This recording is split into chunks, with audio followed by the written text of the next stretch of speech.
सब network crime world को subscribe करें, बेल आइकन दबाएं और अपडेट पाएं।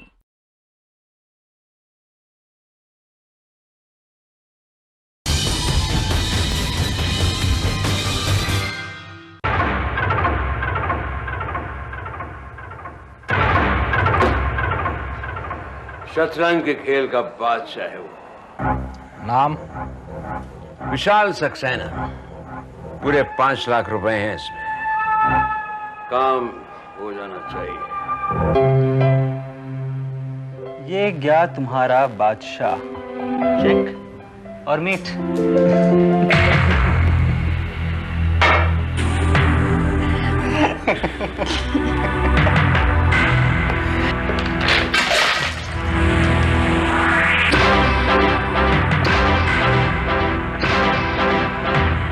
यहाँ की जीत पर इतना भी खुश मत हो विशाल कि वहां की हार तुम्हारे लिए मातम बन जाए।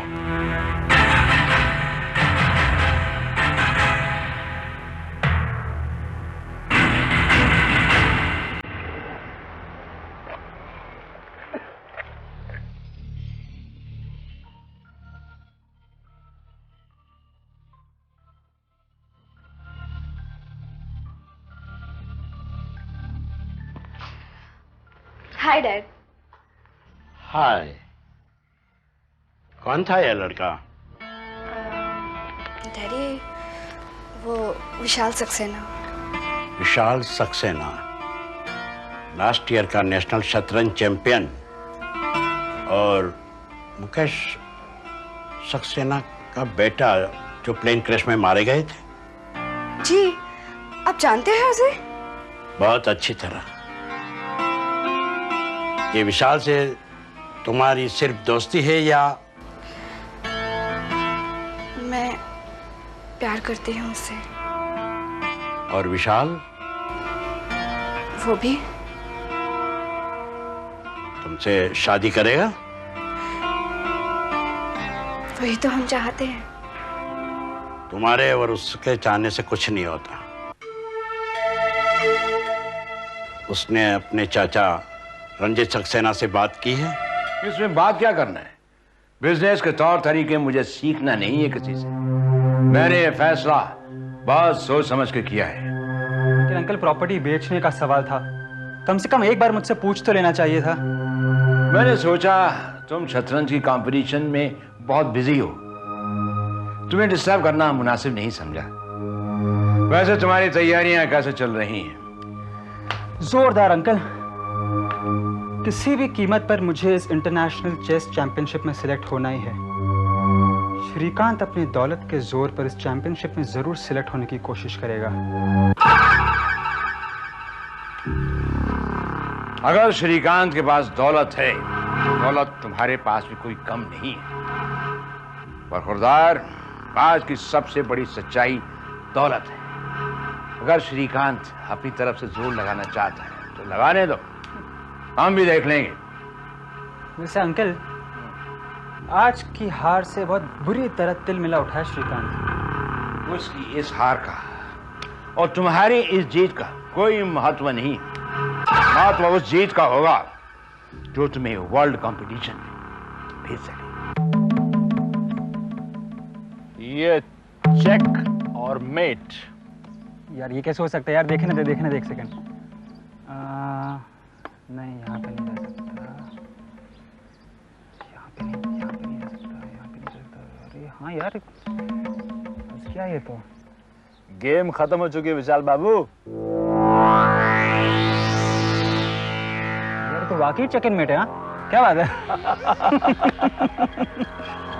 नमस्ते। नमस्ते नमस्ते। बैठो। तुम्हारी माँ की तबीयत कैसी है? अब अच्छी है। विशाल, कल शाम मैं दिल्ली जा रहा हूँ, 2 दिन बाद लौट आऊंगा। वैसे भी तुम्हारा कंपटीशन तो 3 दिन बाद ही है ना? अंकल, मैं सिलेक्शन मिस नहीं करना चाहता। आप दिल्ली जा रहे हैं तो मुझे जो कुछ करना था मैंने सब कर दिया है। आगे भी कुछ करना है, लेकिन जैसे मैं तुमसे पहले भी कह चुका हूँ, दौलत में बहुत ताकत है। और अब भी कहता हूँ, सिलेक्शन यकीनन तुम्हारा ही होगा। थैंक्स अंकल, thanks a lot. You are welcome. मुझसे जो हो सकता है मैं करूँगा, बाकी तुम्हारा टैलेंट। ओके अंकल। Okay, all the best. Bye carry on, carry on. चल और गेम हो जाए। हाँ लेकिन मुझे जाना है यार। कहाँ जा रहा है? घर जाऊंगा और क्या। चल यार तुझे छोड़ देता हूँ, आजा। तू कहाँ जा रहा है? आनंद आज क्या है? आज बुधवार है और क्या। आज किसकी बारी है? मधु। विशाल, डैडी तुम्हारे बारे में पूछ रहे थे। मैंने तो कह दिया, मैं और तुम शादी करना चाहते हैं। शादी? मधु ये तुम क्या कह रही हो? हाँ, प्यार की मंजिल तो शादी ही होती है ना विशाल। मधु तुम क्या समझ बैठी हो? देखो साथ में घूमना फिरना डिस्को जाने का मतलब प्यार नहीं होता। ये शादी के सपने देखना बंद करो, तुम सिर्फ मेरी एक दोस्त हो। हाँ, इसका मतलब जो मैंने तुम्हारे बारे में सुना था कि हर रोज तुम्हारी एक नई दोस्त होती है, वो सही था? हाँ भाई, हम तो ऐसे ही है। देखो मधु, तुम सिर्फ मेरी एक दोस्त हो, वो नहीं जो मेरी बीवी बनेगी, समझ गई? विशाल, तुम ऐसा नहीं कर सकते। क्यों भाई, तुम में कौन से हीरे जड़े हैं? हाँ, तुम मेरे साथ ऐसा नहीं कर सकते। और अगर तुमने मेरे साथ ऐसा किया तो मैं तुम्हें माफ नहीं करूंगी। माफ नहीं करूंगी मैं तुम्हें। लगता है दौलत के नशे ने विशाल का दिमाग खराब कर दिया है। मैंने उससे उसकी दौलत के लिए तो प्यार नहीं किया था डैडी। वो कह रहा था तुम वो नहीं हो जो मेरी पत्नी बनोगी। मुझे वही देखना है कि वह कौन है जो उसकी पत्नी बनेगी। अहंकार में इंसान अक्सर अपनी ही बर्बादी की बुनियाद तैयार कर लेता है। मैं कल ही उसके चाचा रणजीत सक्सेना से मिलकर बात कर लूंगा।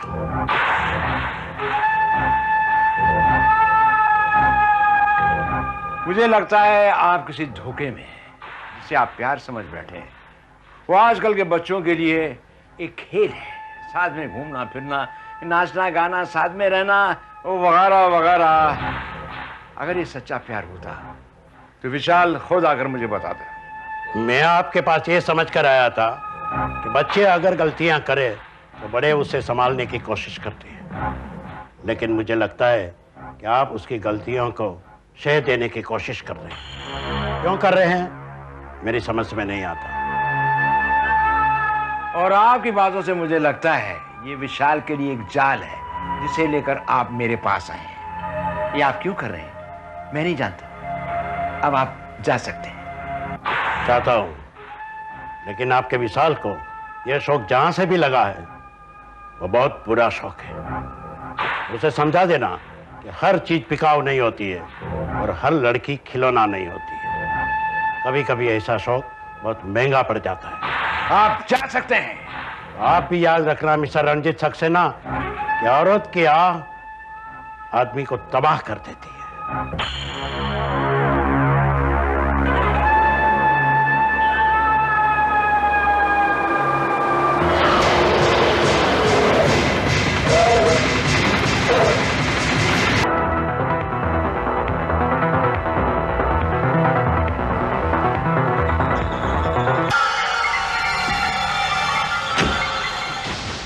ये रखो, छुट्टा रख लो, रख लो। अरे सुनो, किसी को अंदर मत आने देना। हाँ? लेकिन माँ तुमने दवाई खाई या नहीं? माँ तुम दवाई में पहले दवाई खाओ। नहीं नहीं, अभी फोन रखने के बाद पहला काम करो, दवाई खाओ। मैं आ रहा हूं, अभी मैं यहाँ विशाल के घर पे हूँ। आ जाऊंगा, आधे घंटे तक आता हूँ। हाँ ओके। आनंद, आनंद, आनंद, क्या हुआ? तू इतना घबरा रहा क्यों? बोलना क्या हुआ? आनंद, किसी ने मेरा एक्सीडेंट करके मुझे मारने की कोशिश की। What? ये कब हुआ? अभी अंकल को एयरपोर्ट छोड़ के आ रहा था ना, तो रास्ते में गाड़ी खराब हो गई, टायर पंक्चर हो गया था। टायर चेंज कर रहा था तभी हादसा हुआ। Oh my God! तो बहुत खतरनाक बात हुई विशाल। हमें फौरन पुलिस को इत्तला करनी चाहिए। पुलिस? पुलिस क्या कर लेगी? क्या कर लेगी क्या मतलब? तुझे प्रोटेक्शन देगी और क्या करेगी? और जरा सोच विशाल, जो लोग सरेआम तुझ पर हमला कर सकते हैं, अगर उन्हें मालूम पड़ गया कि तू यहाँ अकेला रहता है तो वो यहाँ आकर भी तुझ पर हमला कर सकते हैं। लेकिन आनंद, लेकिन कुछ नहीं विशाल, तुझे पुलिस को इन्फॉर्म करना चाहिए बस। Inspector Bharat here. इंस्पेक्टर साहब, अभी भी मुझे मेरा एक्सीडेंट करके मुझे जान से मारने की कोशिश की गई है। कौन बोल रहा है? कहां से बोल रहे हो तुम? मैं चेस चैंपियन विशाल बोल रहा हूँ। मैं JVPD scheme 10th cross road Saxena house में रहता हूँ। Mister Vishal Saxena, you phone पर FIR दर्ज नहीं होती। तुम यहाँ पर आओ, यहाँ बैठ के बात करो, रिपोर्ट करो। देख, मैंने तेरा काम कर दिया। अब FIR दर्ज करने के लिए मैं तेरी जगह पुलिस तो जा नहीं सकता ना, लेकिन वो तो तुझे जाना पड़ेगा क्योंकि साइन तो तुझे ही करना है ना। देख, मुझे घर जाना पड़ेगा क्योंकि माँ ने अभी तक दवाई नहीं खाई होगी। मेरे बिना वो दवाई खाती नहीं है। तू जाकर रिपोर्ट लिखवा के आ, मैं माँ को दवाई खिला के आता। ओके? कमाल है मिस्टर विशाल, ना तो आप एक्सीडेंट की कोशिश करने वाले का हुलिया जानते हैं और ना ही आपने उसकी कार का नंबर देखा है, और आपको किसी के ऊपर शक भी नहीं है। अब आप ये बताइए कि हम किस बुनियाद पर अपनी छानबीन करें? सर मैं क्या बता सकता हूँ। ठीक है मिस्टर विशाल, हमने आपकी FIR दर्ज कर ली है। प्लीज आप यहाँ दस्तखत कर दीजिए।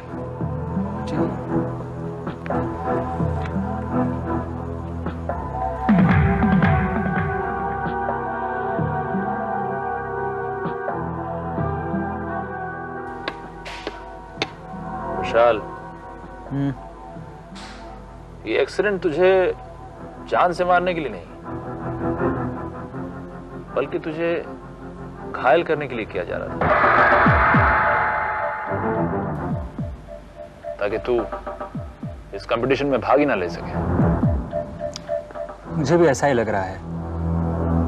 और अगर ये कोशिश श्रीकांत की है ना, तो उसे ऐसा सबक सिखाऊंगा कि जिंदगी भर वो याद रखेगा। देख। हेलो। हेलो आनंद, विशाल को फोन लेना। मैं मधु बोल रही हूँ। मधु का फोन है तेरे लिए? बोल दे घर पर नहीं हूँ। मधु वो घर पर नहीं है। कोई मैसेज अगर है तो बताना, मैं दे दूंगा। मैं जानती हूँ कि विशाल वही है। कुछ लोग समझते हैं कि आंखें बंद कर लेने से सारी दुनिया में अंधेरा हो जाता है। विशाल भी शायद उन्हीं में से एक है। मतलब? उससे कहना कि वो मेरी ओर से आंखें बंद करने की कोशिश ना करे। अगर वो फोन पर बात करना नहीं चाहता तो मैं खुद उसके पास आकर जवाब ले लूंगी।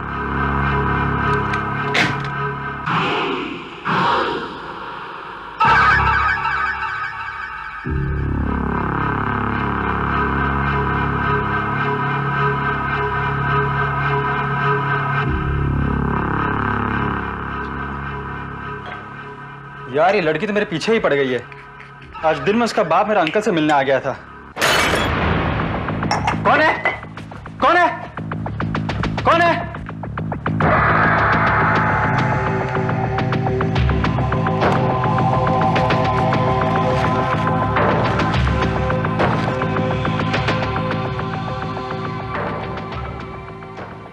तेरी जिंदगी के दिन पूरे हो चुके हैं विशाल।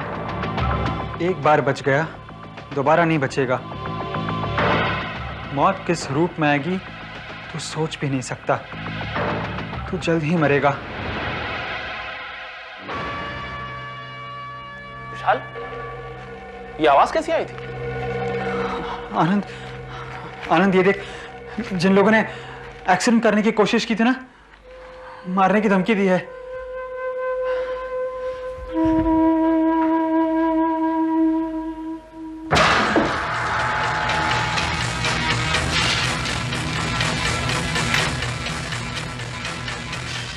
विशाल, अब तो तुझे पुलिस प्रोटेक्शन ले ही लेनी चाहिए। पहले एक्सीडेंट करवा के तुझे जान से मारने की कोशिश की गई, और अब ये धमकी भरा खत। अगर उन्होंने फिर से तुझे जान से मारने की कोशिश की तो? गया तो था पुलिस के पास, क्या कर लिया पुलिस ने? आनंद, अब तो यही मेरे लिए काफी है। लेकिन 2 दिन के लिए पुलिस प्रोटेक्शन लेने में क्या हर्ज है? आनंद, ये है ना मेरे पास। नहीं, तुझे पुलिस प्रोटेक्शन लेनी ही पड़ेगी। देख, अगर तू नहीं जागा ना मारने के लिए तो मैं जाऊंगा, और अगर उन्होंने प्रोटेक्शन के लिए इनकार किया तो मैं रहूंगा तेरे साथ यहां। आनंद आनंद सुन आनंद।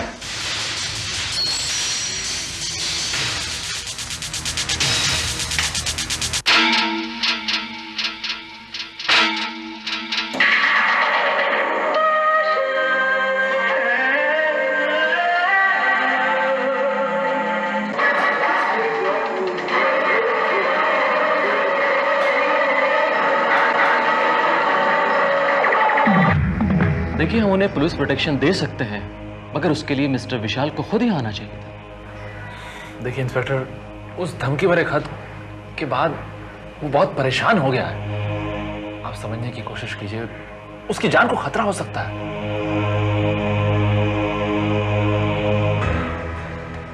सर, ये मिस्टर विशाल के दोस्त हैं। हेलो, आई एम आनंद। और ये चाहते हैं कि उनको पुलिस प्रोटेक्शन दिया जाए। मिस्टर आनंद, हम आपको पुलिस प्रोटेक्शन दिए देते हैं। आप जरा बाहर बैठिए, वो नाइट ड्यूटी के कांस्टेबल से भी आए नहीं हैं। वो आते हैं तो हम उनको आपके साथ भेज देते हैं।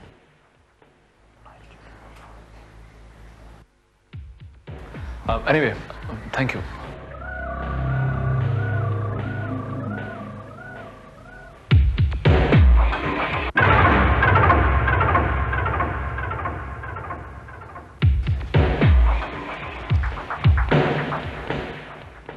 श्रीवास्तव, वो दिल्ली से चिट्ठी आने वाली थी, उसका क्या हुआ? सर, वो टेबल पर ही रखी हुई है।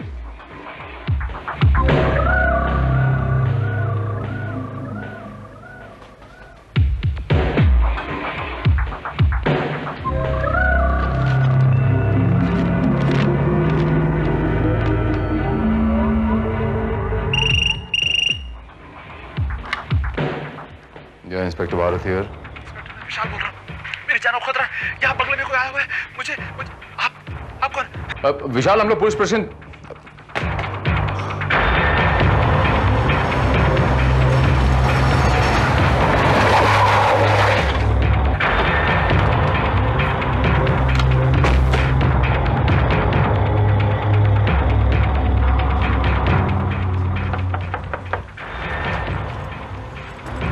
विशाल,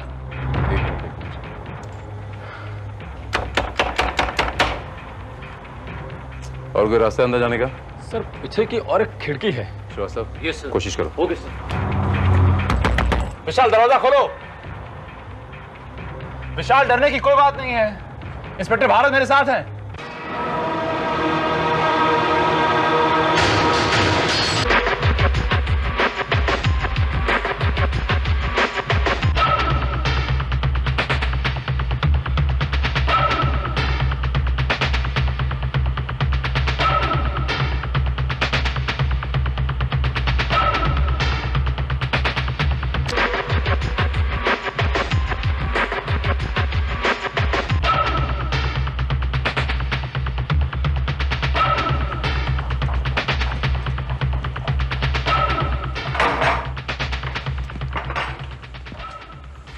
Sir, he's murdered.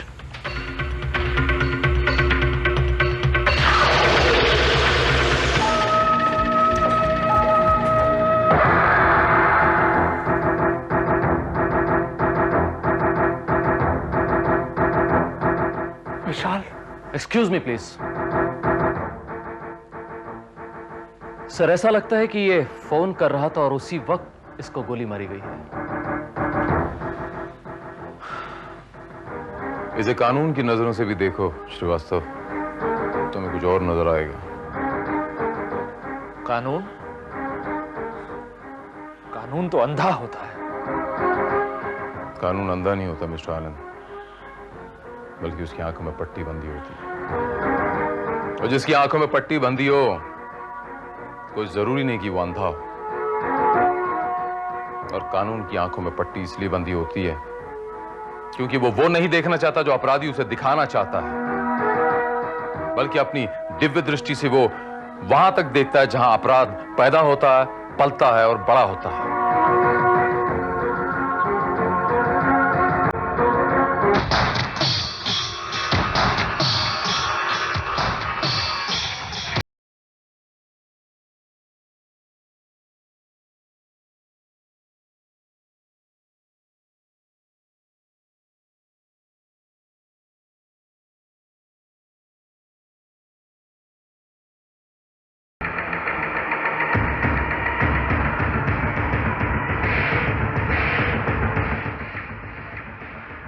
Srivastava,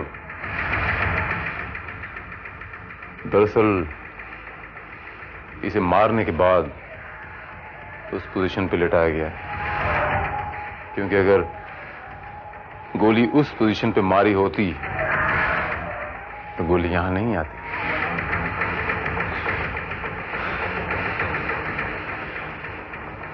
Srivastava, yes sir. इस बुलेट के सीरीज नंबर से पता लगाओ कि यह किसके लिए जारी की गई थी। Okay sir.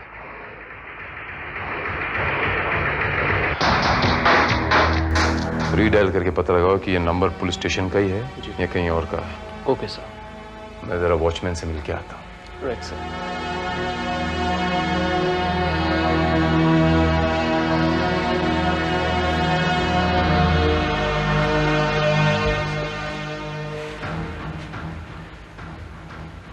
क्या नाम है तुम्हारा? राम सिंह। राम सिंह, तुमने गोली की आवाज सुनी और पुलिस स्टेशन में फोन नहीं किया, इत्तला नहीं की तुमने? साहब, मैंने फायर की आवाज नहीं सुनी। मेरे दोस्त लोग कुछ मुल्क से आए हुए थे, उनको छोड़ने के लिए मेन गेट तक मैं गया हुआ था सर। अच्छा राम सिंह, हमारे आने से ठीक पहले तुम कहाँ थे? साहब, 9 से 9:30 बजे तक विशाल साहब एक क्राइम सीरियल देखते हैं, और वो सीरियल मुझे भी बहुत अच्छा लगता है। आज 9 से 9:30 के बीच में तुम वो सीरियल देख रहे थे? जी हाँ साहब। वो सीरियल तुम कहाँ से देखते हो? पीछे वाली खिड़की से खड़े होकर। विशाल साहब भी जानते थे, लेकिन उन्होंने कभी सीरियल देखने के लिए मना नहीं किया। मिस्टर आनंद, विशाल की किसी से कोई खास दुश्मनी थी? मेरा मतलब ऐसी दुश्मनी तो किसी के साथ नहीं थी कि बात कत्ल तक पहुंच जाए। हाँ, कंपटीशन को लेके श्रीकांत के साथ कुछ झगड़ा तो जरूर हुआ था। ये श्रीकांत कौन है? उसका कलीग। आप यहां से कितने बजे गए थे और उस वक्त विशाल क्या कर रहा था?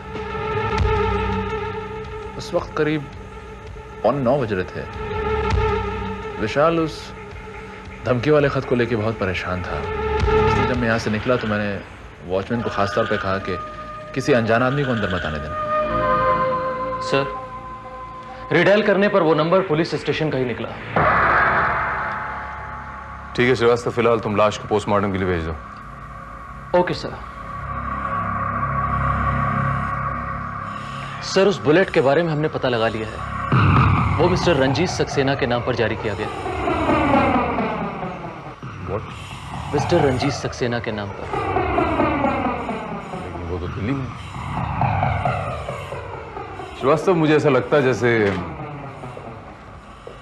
कुछ तो ऐसा है जो हमारे सामने है, हम देखकर भी देख नहीं पा रहे, इसलिए ये मामला बिल्कुल पेचीदा होता चला जा रहा है। दरवाजा बंद था, कातिल अंदर गया कैसे? और 9 और 9:30 के बीच में वॉचमैन उस खिड़की पे खड़ा था। यू आर राइट सर, लेकिन श्रीवास्तव, पता लगाओ कि रंजीत सक्सेना दिल्ली से वापस कब आ रहा है।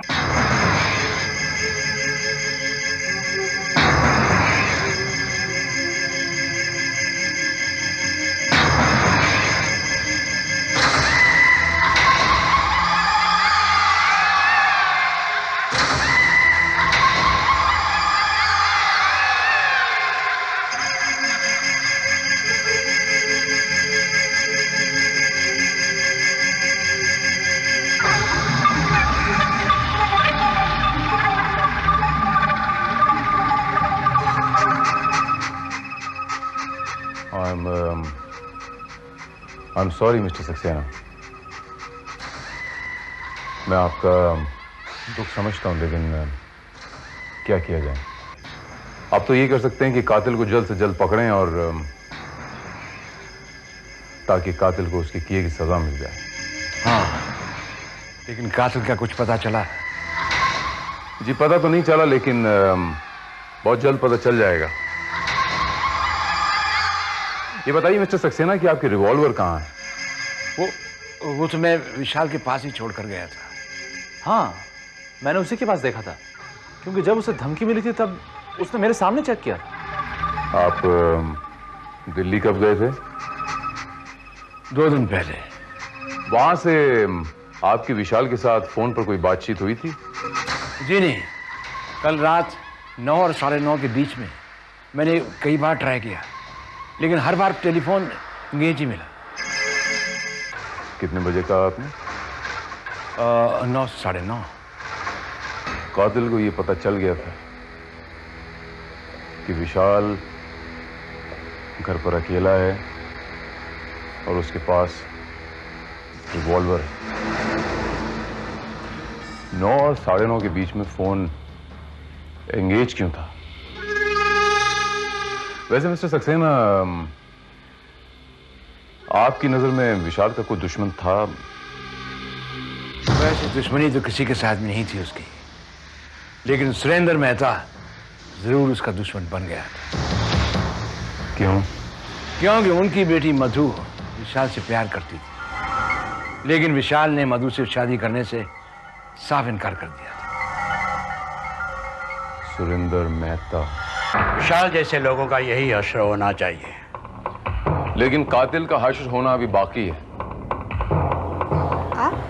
जी हाँ, इंस्पेक्टर भारत, आप लोगों की बातों से ऐसा जान पड़ता है कि आप लोगों को विशाल से काफी नफरत थी।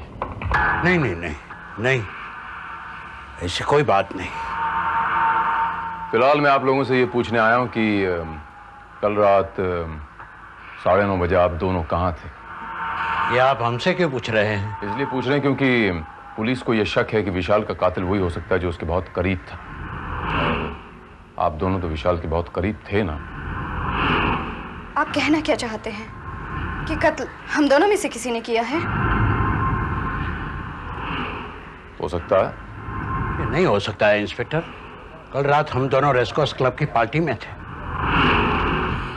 आप चाहें तो अटेंडेंस चेक कर सकते हैं। कितने बजे पहुंचे थे आप पार्टी में?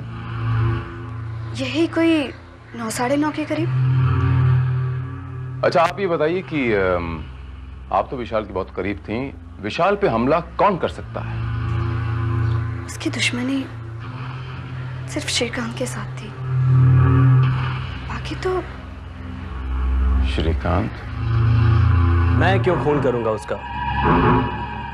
वो आपका सबसे बड़ा कॉम्पिटिटर था मिस्टर श्रीकांत, ये मत भूलिए। उसके जीते जी आपके चांसेस बिल्कुल ब्लीक थे, इसलिए हो सकता है आपने उसको अपने रास्ते से हटा दिया। You know what I mean? क्या प्रूफ है आपके पास? अगर मेरे पास प्रूफ होता ना मिस्टर श्रीकांत, तो मेरी हथकड़ियां होती हैं और आपके हाथ होते। बहरहाल आप ये बताइए कि कल रात आप कहाँ थे?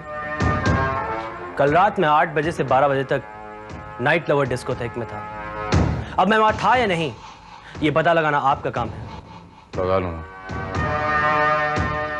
फिलहाल आपके लिए इंस्ट्रक्शंस हैं कि जब तक कातिल पकड़ा नहीं जाता, आप ये शहर छोड़ के नहीं जाएंगे। That's an order. मैं कल सुबह की फ्लाइट से चेस कंपटीशन के लिए पूना जा रहा हूं। अब मुझे हर हाल में जाना ही है। अगर उससे पहले आप कातिल को अरेस्ट कर सकते हैं तो ठीक है। आपके ये तेवर आपको बहुत महंगे पड़ सकते हैं मिस्टर श्रीकांत। फिलहाल मैं चलता हूं।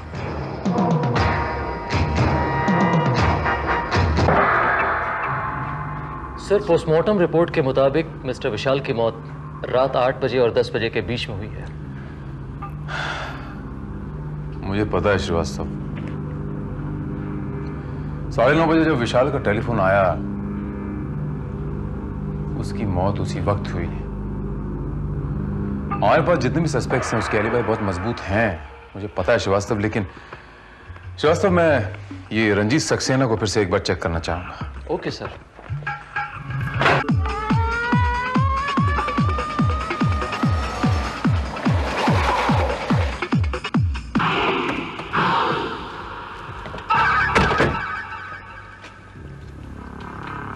मिस्टर रंजीत सक्सेना है? बाहर गए हुए हैं साहब। अच्छा, ये बताओ कि तुम विशाल साहब को आखिरी बार कब मिले थे? साहब टैक्सी से उतर गए, वो गए, बाद में मैंने नहीं देखा। अच्छा, याद करने की कोशिश करो, कोई अजीब सी घटना घटी हो, कोई ऐसी बात जो तुम्हें खटकी हो। हाँ साहब, एक बात अजीब सी लगी थी। कि क्लाइमैक्स से पहले ही टीवी ऑफ हो गया था। इसमें अजीब क्या है, वो विशाल साहब ने टीवी ऑफ कर दिया होगा? नहीं साहब, रिमोट सामने ही पड़ा हुआ था, विशाल साहब ने उठाया भी नहीं और टीवी ऑफ हो गया। अच्छा, तो बगल में वो टेलीफोन भी तो पड़ा था, उन्होंने उठा के टेलीफोन नहीं किया? नहीं साहब, मैं 5 मिनट तक वहां खड़ा था, लेकिन तब तक तो मैंने फोन उठाते हुए नहीं देखा। अच्छा, जहां से तुम अक्सर टेलीविजन देखते हो वो जगह बता सकते हो मुझे? हाँ साहब।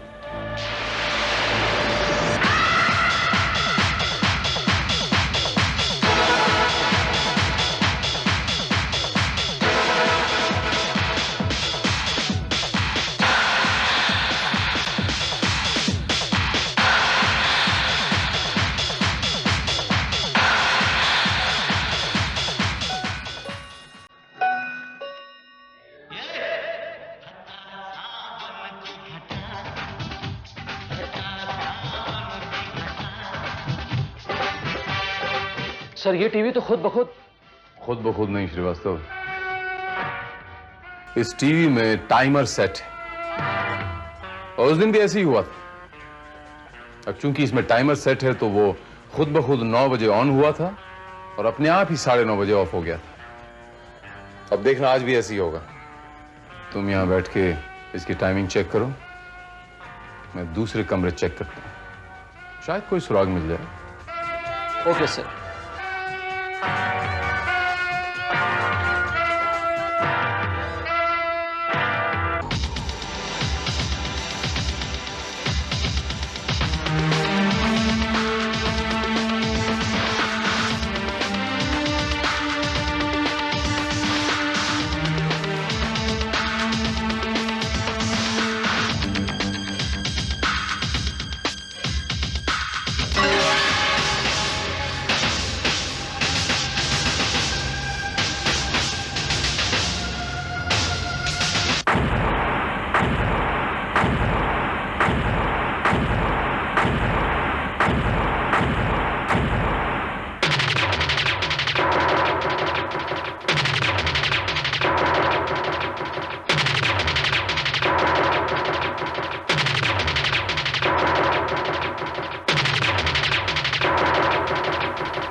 सर,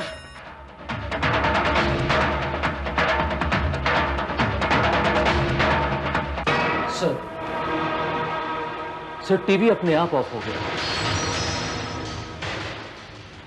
उस दिन भी ऐसे ही हुआ होगा श्रीवास्तव। जी।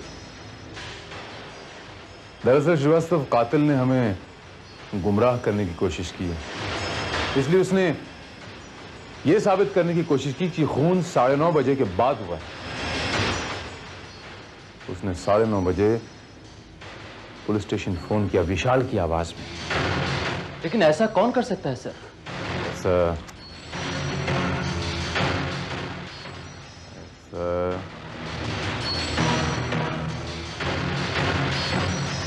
इस समय मैं घर पर नहीं हूं। अगर आप अपना नाम और नंबर छोड़ दें तो मैं लौटते ही आपसे संपर्क करूंगा। धन्यवाद। एक मिनट श्रीवास्तव।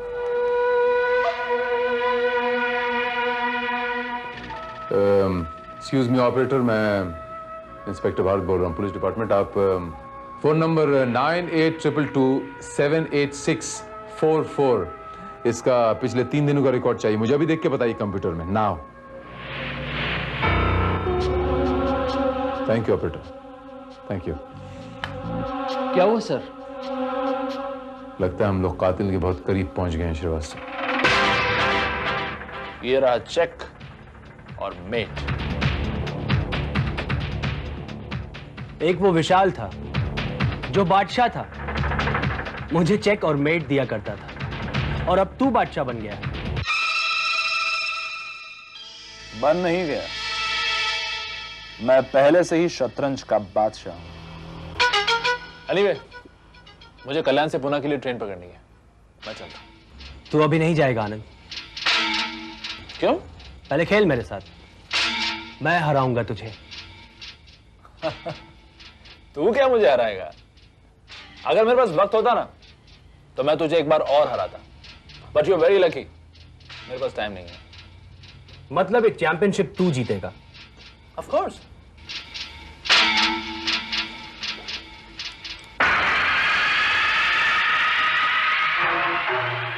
इस चैंपियनशिप में तुम भी शामिल हो, ये जानकर ही मुझे हैरानी होगी। लेकिन अब तुम चैंपियनशिप के लिए पूना नहीं, कहीं और जाओगे। एक मिनट, रिवॉल्वर चलाने से पहले गोलियां तो चेक कर लो।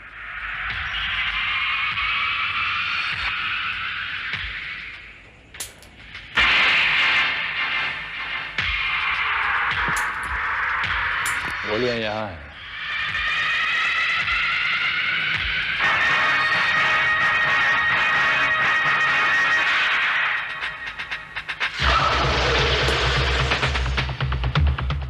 अब सिर्फ मैं कंपटीशन में जाऊंगा। कल सुबह लोगों को तुम्हारी लाश यहां मिलेगी, और इस बार भी किसी को मुझ पर शक नहीं होगा। 11:20 को पूना जाने वाली ट्रेन वीटी से निकल चुकी है, और इस समय 11:25 हो रहे हैं। मैं वही ट्रेन 12:15 बजे कल्याण से पकड़ लूंगा। नहीं नहीं आनंद,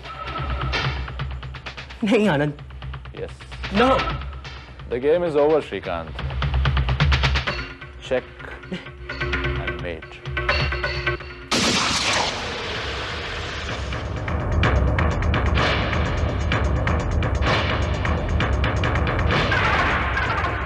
इनफ, बस।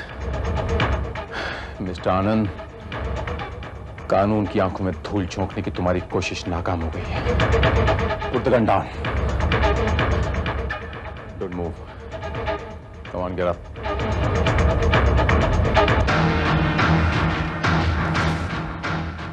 हिलना मत। याद तुम्हें मैंने कहा था मिस्टर आनंद कि कानून की आंखों पे पट्टी बंधी होती है। याद है तुम्हें? विशाल का मर्डर करने के बाद तुमने क्या सोचा कि मैं बड़ी आसानी से कानून की आंखों में धूल झोंक दूंगा? क्यों? ओह माय गॉड, इसका मतलब विशाल को कंपटीशन में जाने से रोकने के लिए इसी ने उसे मारा है? एग्जैक्टली, अब तुम्हारी बारी थी। My God. और अब तुम्हारी बारी थी। मैं सही कह रहा हूं ना मिस्टर आनंद? आनंद, मेरी आंखों में आंखें डाल के बात करो और जवाब दो कि मैं सही कह रहा हूं ना। मैं तुमसे मुखातिब हूं। आनंद, जवाब दो मुझे। Come on, speak up. हाँ, ये सच है।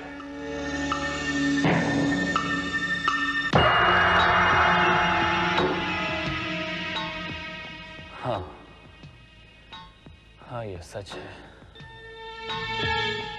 क्योंकि ये लोग अपने टैलेंट के बल पे नहीं, अपने पैसों के बल पे ये गेम जीतना चाहते थे। जब मुझे मालूम पड़ा कि मैं भी इस कंपटीशन के लिए सेलेक्ट किया गया हूं, तो मैं खुशी के मारे पागल हो रहा था।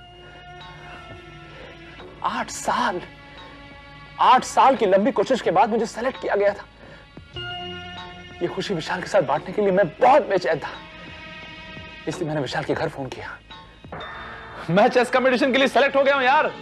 लेकिन मेरे सिलेक्शन के लिए मेरे अंकल ने 5 लाख रुपए दिए हैं। भाई, सब पैसों का एक खेल है। आनंद, तेरी दाल नहीं गलने वाली। विशाल की बातों से मेरे अंदर एक तूफान सा उठ खड़ा हुआ। सिर्फ पैसों के बल पर वो घर बैठे बैठे उस कंपटीशन के लिए सेलेक्ट हो चुका था। क्या मतलब था मेरी इस खुशी का? क्या नतीजा निकलने वाला था मेरी 8 साल की मेहनत का?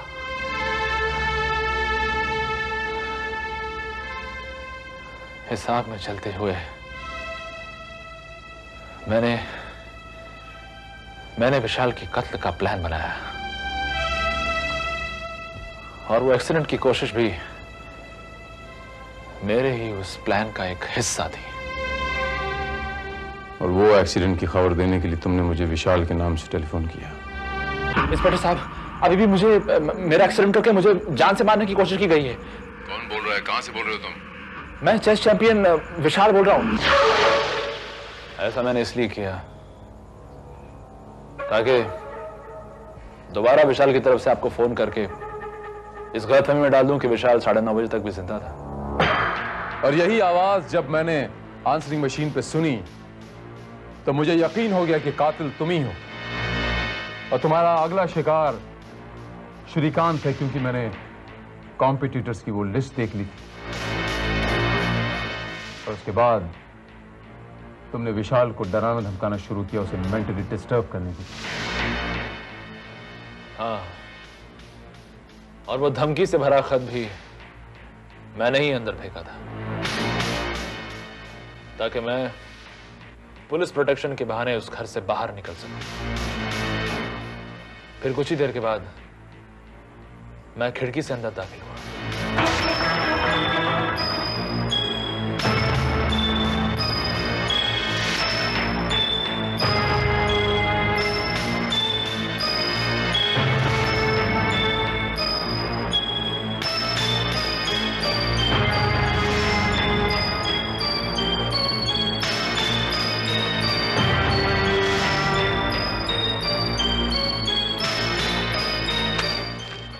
कौन है? कौन है वहां? आनंद, तू? हाँ, मैं। क्या बात है, घर नहीं गया तू? चल अच्छा हुआ आनंद तू आ गया। वैसे भी घर में अकेले अकेले दिल घबरा रहा था। पता नहीं क्या।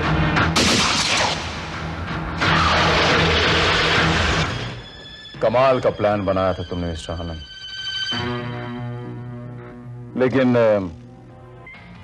विशाल के बंगले की खिड़की के बाहर उस पेड़ ने तुम्हारा सारा भांडा फोड़ दिया, जिसके आजकल पत्ते झड़ रहे हैं, वो छोटे छोटे पीले पत्ते। मेरा दूसरा सुराग बना वो सेल फोन का रिकॉर्ड, जहां से पता चला कि 9:30 बजे तुम्हारे सेल फोन से किसी ने पुलिस स्टेशन फोन किया। विशाल बोल रहा हूँ, मेरी जान को खतरा है, यहाँ बंगले में कोई आया हुआ है। मुझे आप कौन? हेलो? नहीं नहीं। 9:30 बजे तुम तो मेरे पास बैठे थे, तो तुम्हारे मोबाइल से किसने फोन किया? तब मेरा माथा खनका कि हो न हो विशाल के नाम से तुम्ही ने उस फोन से फोन किया। मैं तुम्हें विशाल के कत्ल के जुर्म में गिरफ्तार करता हूं। श्रीवास्तव, पकड़ो इसे।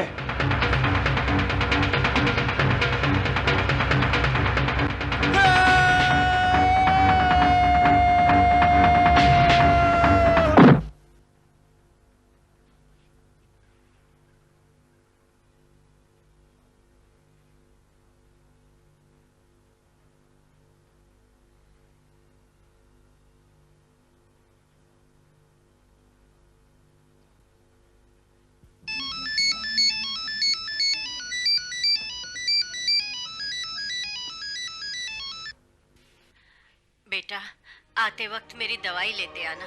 मेरी तबीयत फिर बिगड़ रही है, दवाई भी नहीं है। स्लिप तो लेके गया था ना तू?